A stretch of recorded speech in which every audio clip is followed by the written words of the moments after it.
ఆచి చికెన్ మసాలా. పశ్చిమ బెంగాల్లో మమతా బెనర్జీకి బిగ్ షాక్ తగిలినట్టు తెలుస్తోంది. మమతకు చెందిన తృణమూల్ కాంగ్రెస్ లో సంక్షోభం ముదిరింది. ఈ నేపథ్యంలో 20 మంది టీఎంసీ ఎంపీలు వేరే కుప్పటి పెట్టినట్టు తెలుస్తోంది. తామే అసలైన టీఎంసీ అని పేర్కొంటూ లోక్సభ స్పీకర్ కు లేఖ ఇచ్చినట్టు సమాచారం. ఇక టీఎంసీ పార్లమెంటరీ పార్టీ ప్రధాన విప్గా కాకోళి ఘోష్ ను నియమించినట్టు తెలుస్తోంది. ఈ లేఖ లీక్ కావడం ప్రస్తుతం రాజకీయ వర్గాల్లో చర్చనీయాంశంగా మారింది.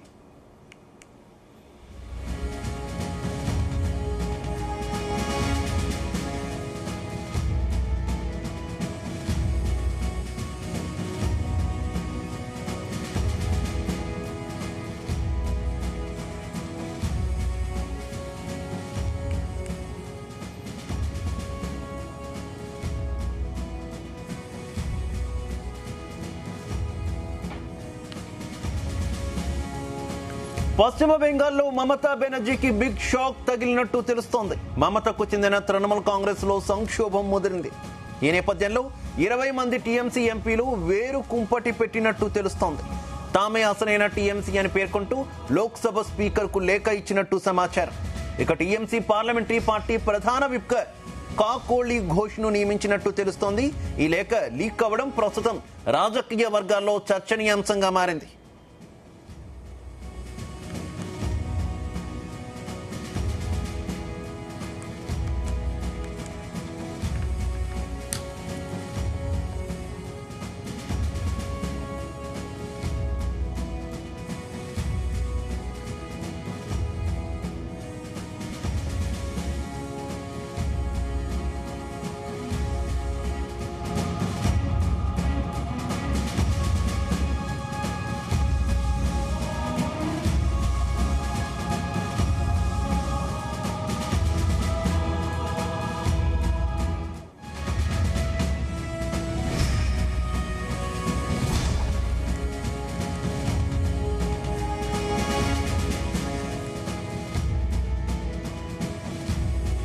పశ్చిమ బెంగాల్లో మమతా బెనర్జీకి బిగ్ షాక్ తగిలింది. మమతకు చెందినటువంటి తృణమూల్ కాంగ్రెస్ లో సంక్షోభం మరింత ముదిరినట్టు తెలుస్తోంది.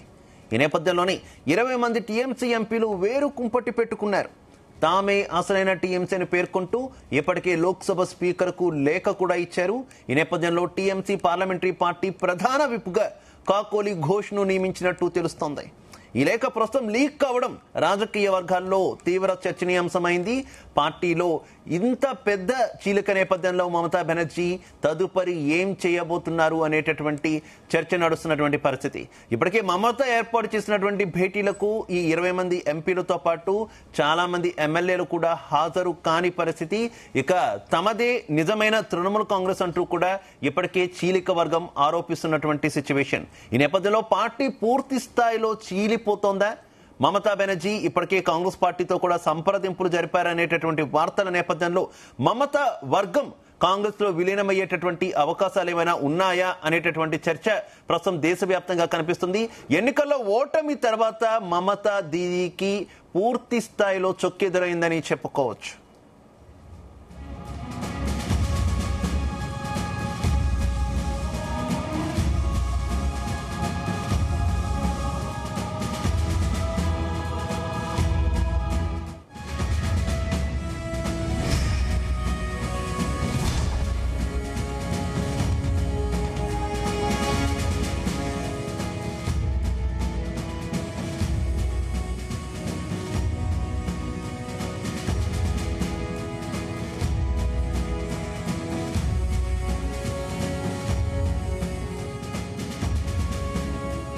రైట్. పశ్చిమ బెంగాల్లో మమతా బెనర్జీకి మరో ఎదురు దెబ్బ తగిలినట్టు తెలుస్తుంది. పార్టీకి చెందినటువంటి 20 మంది ఎంపీలు వేరుకుంపట పెట్టుకున్నారు. తమను ఒక వర్గంగా గుర్తించాలంటూ తమదే అసలైన టీఎంసీ అంటూ కూడా ఇప్పటికే వారు లోక్సభ స్పీకర్ కు కూడా ఒక లేఖ రాసినటువంటి పరిస్థితి. ఈ నేపథ్యంలోనే అందులోని ఒక వ్యక్తిని విప్గా కూడా నియమించినట్టు తెలుస్తోంది. ఇదే అంశానికి సంబంధించి మరింత సమాచారం మా చీఫ్ న్యూస్ కోఆర్డినేటర్ రాధాకృష్ణ అందిస్తారు. రాధాకృష్ణ. Good morning Shiva. తృణమూల్ కాంగ్రెస్ కు అధినేత్రి మమతా బెనర్జీకి వరుసగా ఒకదాని తర్వాత ఒక షాకులు ఎదురవుతున్నాయి. సో గత కొద్ది రోజులుగా జరుగుతున్నాయి. ఇది ఎప్పుడైతే ఎన్నికల ఫలితాలు, అసెంబ్లీ ఎన్నికల ఫలితాలు వచ్చాయో అప్పటి నుంచి కూడా పార్టీకి వరుసగా ఎదురు దెబ్బలు తగులుతా ఉన్నాయి.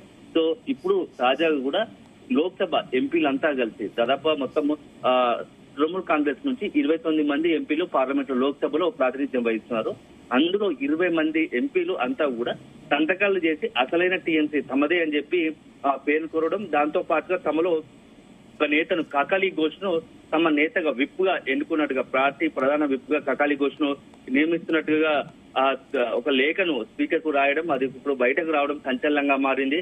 అసలైన టీఎంసీ పార్టీ తమదే అని చెప్తూనే మొన్ననే రీసెంట్ గా కూడా వాళ్ళు బీజేపీ అంటే ఎన్డీఏకు తమ పార్టీ మా టీఎంసీ మద్దతు ఉంటుంది, 20 మంది ఎంపీలలో తమదే అసలైన టీఎంసీ, ఎన్డీఏకు మేము మద్దతు ఇస్తున్నాం అన్నట్టు కూడా లేఖ రాశారు. ఇప్పుడు ఆ లేఖ బయటకు రావడం దేశవ్యాప్తంగా కూడా పెద్ద సంచలనంగా మారుతా ఉంది. ఎందుకంటే ఇటీవల జరుగుతున్న పరిణామాల నేపథ్యంలో తృణమూల్ కాంగ్రెస్ భవిష్యత్తు కొంత ఇబ్బందికర పరిస్థితిగా మారింది.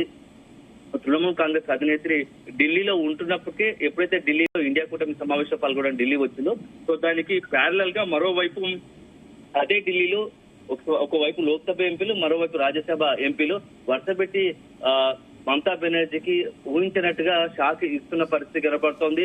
ఢిల్లీలో ఎప్పుడైతే సోనియా గాంధీ అధినేత్రి, కాంగ్రెస్ అధినేత్రి సోనియా గాంధీతో భేటీ అయ్యారో అదే సందర్భంలో ఎంపీలంతా కూడా కేంద్ర మంత్రి భూపేంద్ర యాదవ్ ఎవరైతే 2026 వెస్ట్ బెంగాల్ అసెంబ్లీ ఎన్నికల వ్యూహకర్తగా పనిచేస్తారో, ఇన్ఛార్జ్ గా ఉన్నారో భూపేంద్ర యాదవ్ తో భేటీ అవడం, అదే భేటీలో వెస్ట్ బెంగాల్ ముఖ్యమంత్రి సువేందు అధికారి ఈ 20 మంది ఎంపీలు భేటీ కావడమే కొంత ఏదో పార్టీకి సంబంధించి ఏదో జరగబోతా ఉంది, ఎంపీలంతా కూడా ఏదో నిర్ణయం తీసుకోబోతున్నట్టుగా అనిపించింది. ఆ తరుణంలో ఆ భేటీ ముయ్యగానే నెక్స్ట్ ఓ లేఖ రాసినట్టుగా కూడా బయటకు వెలువడింది. లోక్సభ స్పీకర్ కు లేఖ రాసి టీఎంసీకి సంబంధించి 20 మంది ఎంపీలు మేము ఎన్డీఏకు మద్దతు ఇస్తున్నాము, సంపూర్ణంగా మద్దతు ఇస్తున్నాం అని చెప్పేసి లేఖ రాసినట్టుగా అప్పుడే బయటకు వచ్చింది.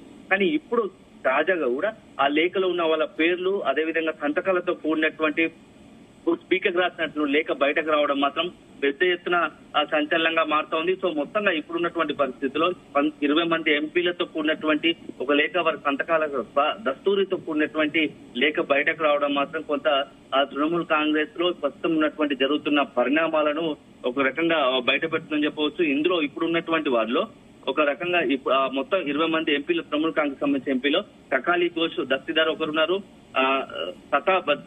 శతాబ్ది రాయ్ ఉన్నారు, అదేవిధంగా బపి హల్దార్, డాక్టర్ షర్మిలా సర్కార్, ప్రసూన్ బందోపాధ్యాయ, జగదీష్ బసూనియా, అసిత అబ్రాయ్, రచనా బెనర్జీ, సరవై ఘోష్, మొత్తంగా ఇట్లా ఒక 19 మంది ఎంపీలతో లేఖ, సంతకాలతో కూడినటువంటి లేఖ మొత్తంగా రావడం ఇప్పుడు బయట కలకలం రేపుతుందని చెప్పవచ్చు.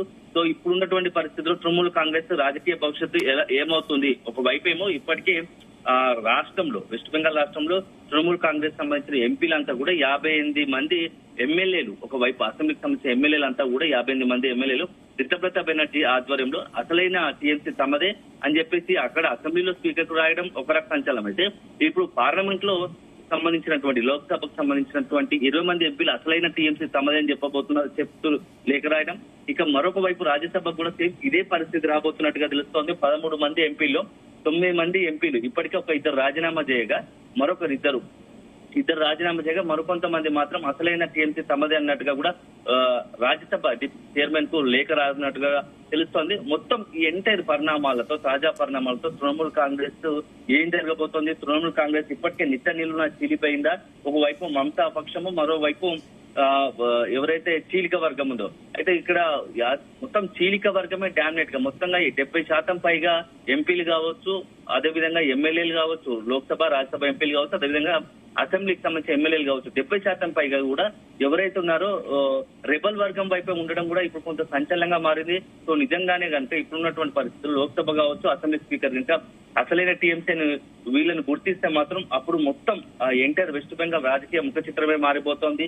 ఆ తర్వాత పరిణామాలు ఎలా ఉండబోతాయో కూడా మనం చూడాలి. ఇప్పుడున్నటువంటి పరిస్థితిలో సో మమతా బెనర్జీ ఏం చేయబోతోంది? మమతా బెనర్జీ కూడా ఒక రకంగా ఇప్పుడు రాజకీయంగా ఎప్పుడైతే అధికారం కోల్పోయిందో మొన్నటి అసెంబ్లీ ఎన్నికల్లో రాజకీయంగా పెద్ద ఎత్తున గడ్డుకాలు, ఒక వైపేమో సొంత పార్టీకి సంబంధించిన ఎంపీలు, ఎమ్మెల్యేలు చేజారిపోతుండడం, తన మాట లెక్క చేయకపోవడం. ఎందుకంటే గతంలో మమతా బెనర్జీ అంటే దీదీ అంటేనే మొత్తం దేశవ్యాప్తంగా కూడా కొంత పవర్ఫుల్, శక్తివంతమైన నాయకురాలుగా ఉండేది. అట్లాంటి దీదీ ఇప్పుడు ఏమి అంటే చేతలు ఏంటంటే మొత్తం సొంత పార్టీ ఎంపీలు, ఎమ్మెల్యేలే చీలిక వర్గంగా ఏర్పడడం, ఆమెకు సంబంధించి మమతా బెనర్జీ మాటలు లెక్క చేయకపోవడంతో ఎంత ఎన్నికల ఫలితాల తర్వాత ఎంత బలహీన పడ్డది మమతా బెనర్జీ అనేదానికి ప్రత్యక్ష ఉదాహరణగా నిలుస్తా ఉంది. సో మొత్తం ఇప్పుడున్నటువంటి పరిస్థితుల్లో ఒకవైపు ఏమో ఇంకోవైపు మరోవైపు ప్రచారం జరుగుతుంది. వరుసగా నిన్న మొన్న ఢిల్లీలో సోనియా గాంధీతోని, రాహుల్ గాంధీతోని, టీఎంసీ కీలక నేతలు మమతా బెనర్జీ కావచ్చు, అభిషేక్ బెనర్జీ భేటీ అవుతుండడంతో ఈ మొత్తం ఎంటైర్ ఎపిసోడ్ తప్పించుకోవడానికి తృణమూల్ కాంగ్రెస్ ను ఒకవేళ కాంగ్రెస్ లో మెర్జీ చేస్తే ఎలా ఉంటుంది, కాంగ్రెస్ లో విలీనం చేస్తే ఎలా ఉంటుంది అనేది కూడా ఒక అంశం తెరపైకి వచ్చింది. సో దాన్ని ఇంకా ఇప్పటికీ నిర్ధారించే పక్షంలో కానీ జరుగుతున్న పరిణామాలు మాత్రం కొంత ఇప్పుడు మమతా బెనర్జీకి కాంగ్రెస్ లో టీఎంసీని విలీనం చేయక తప్పని పరిస్థితి ఏర్పడిందా, అనివార్యత ఏర్పడిందా అనేది ఒక అంశం అయితే తెరపైకి వస్తుంది. ఎందుకంటే ఎమ్మెల్యేలు, ఎంపీలు ఒకవైపు పార్టీ మొత్తం నిక్కునే తిరిగితే అసలు మమతా బెనర్జీ పార్టీనే చేతు లేకుండా పోతుంది. ఇలాంటి తరుణంలో అయితే రాధాకృష్ణ, ఎంతవరకు పార్టీ విలీనమైనా సాధ్యపడుతుంది అనేటటువంటి ప్రశ్నలు ఉత్పన్నమవుతున్నాయి కదా. ప్రధానంగా అత్యధిక మంది ఎంపీలు, ఎమ్మెల్యేలు పార్టీ మాది, మేమే ఒరిజినల్ పార్టీ అని క్లెయిమ్ చేసుకుంటున్న నేపథ్యంలో, గతంలో మహారాష్ట్రలో జరిగినటువంటి పరిణామాల నేపథ్యంలో ఒకవేళ ఎన్నికల సంఘం కూడా వాళ్ళని అసలైన పార్టీగా గుర్తిస్తే ఈ విలీనం అనేది ఏ రకంగా జరిగేటటువంటి అవకాశం ఉంటుంది? అప్పుడు తప్పనిసరి పరిస్థితుల్లో కేవలం మమత, ఆమె మేనలుడు మాత్రమే కాంగ్రెస్ లోకి వెళ్లే ఛాన్సెస్ ఏమైనా ఉండే అవకాశం ఉందనుకోవాలి. ఒకటి ప్రస్తుతం తాత్కాలికంగా అక్కడ వెస్ట్ బెంగాల్ లో బీజేపీ అధికారంలో ఉండడం, అదే విధంగా కేంద్రంలో ఎన్డీఏ అధికారంలో ఉంది కాబట్టి సో మమతా బెనర్జీని పక్కన పెట్టి టీఎంసీ అసలైన పార్టీ తమదే అంటూ ఒకవైపు ఎంపీ, ఎమ్మెల్యేలు చేసినా అది తాత్కాలికంగా ఈ ఎన్నికల వరకు ఉంటుంది. ఎందుకంటే తర్వాత టీఎంసీని నడిపించే నేత ఎవరు అనేది ఒక క్వశ్చన్ మార్క్ వస్తుంది. సో అల్టిమేట్ గా ఈ రోజు కాకుండా ఎవరైతే రెబల్ వర్గంగా ఉన్న వాళ్ళంతా కూడా ఆటోమేటిక్ గా అంటే ఉన్నటువంటి తాజా పరిస్థితులు, ఇప్పుడు రాజకీయ పరిస్థితులంగా టీఎంసీ బలహీన పడింది కాబట్టి ఇప్పుడు అసలైన టీఎంసీ కొంత వెస్ట్ బెంగాల్లో అదేవిధంగా ఎన్డీఏలో స్ట్రాంగ్ గా ఉండడం వల్ల ఇప్పుడు జరుగుతున్న పరిణామాలు కొంత బీజేపీకి అనుకూలంగా ఉన్నాయి. రేపు రాబోయే ఎన్నికల సమయం నాటికి పరిస్థితి మరొకసారి మారే అవకాశం ఉంటుంది. అప్పుడు నిజంగానే కనుక ఎన్డీఏ పూర్తి స్థాయిలో మెర్జ్ కావడం అదే జరుగుతుంది. ఎందుకంటే సరైన నాయకులు ఉండరు టీఎంసీలో కూడా రకరకాలు. ఇప్పుడు ఏంటంటే తెర వెంక బీజేపీలో లేకుంటే కీలక నేతలు ఉండి నడిపిస్తున్నారు కాబట్టి నడుస్తుంది. సో తర్వాత నెక్స్ట్ ఇప్పుడు రెబల్ వర్గం ఉన్న వాటిలో ఎన్నికల సమయానికి ఎవరు నడిపిస్తారనేది కూడా క్వశ్చన్ మార్క్ వస్తుంది. సో అప్పుడు అందరూ కూడా చేతులు ఎత్తే పరిస్థితి ఉంటుంది. ఆటోమేటిక్ గా అప్పుడు ఉన్న వారిలో అయితే బీజేపీలోకి చేరడం, మరోవైపు లేకుండా మమతా వర్గం చేరడం. అయితే ఇప్పుడున్నటువంటి పరిస్థితుల్లో మమతా బెనర్జీ చాలా వీక్ గా ఉంది కాబట్టి కాంగ్రెస్ లో విలీనం చేస్తే ఇప్పటికిప్పుడు కాంగ్రెస్ లో విలీనం చేస్తే కూడా కొంతమంది అయినా పార్టీకి సంబంధించి కొంతమంది అయినా ఉంటారు. అదే విధంగా భవిష్యత్తులో రాబోయే రాజకీయ పరిణామాల నేపథ్యంలో ఎందుకంటే ఒకవైపు సిబిఐ, ఈడీ ఇప్పటికే అటు మమతా బెనర్జీ కావచ్చు, అభిషేక్ బెనర్జీ వీళ్ళు ఎప్పుడైతే గత 3 పర్యాయాలు వెస్ట్ బెంగాల్ అధికారంలో ఉన్నారు కాబట్టి ఆ సమయంలో జరిగినటువంటి కొన్ని కీలక నిర్ణయాలు కావచ్చు, లేకుంటే కొన్ని కేసుల అంశాలు ఇప్పటికీ కేసులు నడుస్తున్నాయి కాబట్టి వాటిపైన ఈడీ, సిబిఐ కనుక దృష్టి పెడితే ఇబ్బందికరంగా రాజకీయంగా, వ్యక్తిగతంగా కూడా వాళ్ళిద్దరికి ఇబ్బంది పరిస్థితి ఉంటుంది కాబట్టి సో మొత్తం ఒక ప్రొటెక్షన్ కావాలి. సో ఇప్పుడున్న పరిస్థితుల్లో కాంగ్రెస్ పార్టీలో కనుక కొంత మెర్జీ చేస్తే కాంగ్రెస్ పార్టీ తరఫున ఒక రకంగా ఒక భరోసా లభిస్తుంది. కాంగ్రెస్ పార్టీని పోటీ చేయవచ్చు. అదే సందర్భంలో బీజేపీని, ఎన్డీఏని ఎదుర్కోవాలంటే కాంగ్రెస్ పార్టీ ఒక్కటే ఇప్పుడు ఉన్నటువంటి ఆప్షన్ గా అని మమతా బెనర్జీ ఏమైనా ఆలోచన ఉంటుందా అని చెప్పి తెలుస్తోంది. కానీ ఎప్పుడైతే మెర్జీ అంశం తెరపైకి వచ్చిందో ఇటు కాంగ్రెస్ కానీ తృణమూల్ కాంగ్రెస్ కానీ దీన్ని పెద్ద ఎక్కడ మాత్రం కూడా ధృవీకరించడం లేదు, పైపైచు కొట్టిపారేస్తోంది. ఇది ఎట్లాంటి పరిస్థితి లేదు. కేవలం సోనియా గాంధీ, మమతా బెనర్జీకి వ్యక్తిగతంగా ఉన్నటువంటి సంబంధాల ఆధారంగానే ఢిల్లీకి వచ్చారు కాబట్టి చాలా రోజులు అయిన తర్వాత కాబట్టి సో వాళ్ళు వ్యక్తిగతంగా అనేక అంశాల పట్ల రాజకీయాలకు అతీతంగా మాట్లాడుకున్నారు. అందులో తప్ప పెద్ద రాజకీయంగా ప్రాధాన్యత లేదని చెప్పేసి ఇటు కాంగ్రెస్ కావచ్చు, టీఎంసీ చెప్తుంది. సో అల్టిమేట్ గా చూడాలి. ఒక రకంగా అయితే ఇప్పుడు మమతా బెనర్జీకి మాత్రం తీవ్రంగా రాజకీయంగా గట్టు పరిస్థితి ఎదుర్కొంటుంది. ఇలాంటి సమయంలో ఏం చేయబోతా ఉంది? ఒకవైపు ఏదో బయట వస్తున్నట్టుగా నిజంగానే కాంగ్రెస్ లో మెర్జీ చేస్తుందా, లేకుంటే ఉన్న వారిని ఎలా కంట్రోల్ చేస్తుంది? ఎందుకంటే ఇప్పుడు ఎట్లాగో అధికారం కోల్పోయిన కొద్ది నెలల వ్యవధిలో 1.5 కనీసం ఒక నెల రోజులైనా గడవక ముందే ఇంత క్రైసిస్ ఏర్పడుతుంది కాబట్టి మరి రాబోయే రోజుల్లో మరింత కొంతమంది కూడా ఆలోచన మారే అవకాశం ఉంటుంది కాబట్టి సో దీన్ని ఎదుర్కోవడానికి, దీన్ని పులిస్టా పెట్టడానికి మమతా బెనర్జీ ఎలాంటి వ్యూహాలు అమలు చేస్తుంది, సో మొత్తం దీని నుంచి బయటపడడానికి ఏ రకంగా ప్లాన్ చేస్తుంది అనేది మాత్రం మనం చూడాలి. సో అల్టిమేట్ గా ఇప్పుడున్న పరిస్థితుల్లో మాత్రం ఒక మమతా బెనర్జీకి మాత్రం ఒక పెద్ద రాజకీయంగా ఒక పెద్ద సవాల్ అని చెప్పాల్సి ఉంటుంది. ఈ సవాల్ని ఎలా ఎదుర్కొంటుంది? ఇన్ని రోజులు అధికారంలో ఉన్నప్పుడు మమతా బెనర్జీ దీది ఏది చెప్తే అది మాట చెల్లుబాటైంది. కానీ ఇప్పుడు పరిస్థితులు సొంత పార్టీ ఎంపీ, ఎమ్మెల్యేలే నిన్న మొన్న వరకు అధికారంలో ఉన్న వరకు వంగి దండాలు పెట్టిన ఎంపీలే, ఎమ్మెల్యేలే ఇప్పుడు కనీసం లెక్క చేయడం లేదు. మమతా బెనర్జీ కలవడానికి కూడా ఇష్టపడలేదు. మమతా బెనర్జీ స్వయంగా ఫోన్ చేసిన ఆమె సొంత పార్టీకి సంబంధించి కీలక నేతలు నిన్న మొన్న ఆమెకు అనచరకరంగా ఉండి ఆమెకు అత్యంత సన్నిహితంగా ఉన్న నాయకులు కూడా ఇప్పుడు ఆమె ఫోన్ చేస్తే స్పందించని పరిస్థితి. తాజాగా దీనికి ఒక చిన్న ఉదాహరణ ఏంటంటే 15 రోజుల క్రితం మొత్తం వెస్ట్ బెంగాల్ సంబంధించినటువంటి సమస్యలపైన అసెంబ్లీ సమావేశంలో మనం బీజేపీని ఎలా ఎదుర్కోవాల దానిపైన ఒక సమావేశం పెడితే ఆమె నిర్వహించిన సమావేశానికి కేవలం 8 మంది ఎమ్మెల్యేలు మాత్రమే అటెండ్ అయ్యారు. మొత్తం 80 మంది ఎమ్మెల్యేలు ఉంటే 8 మంది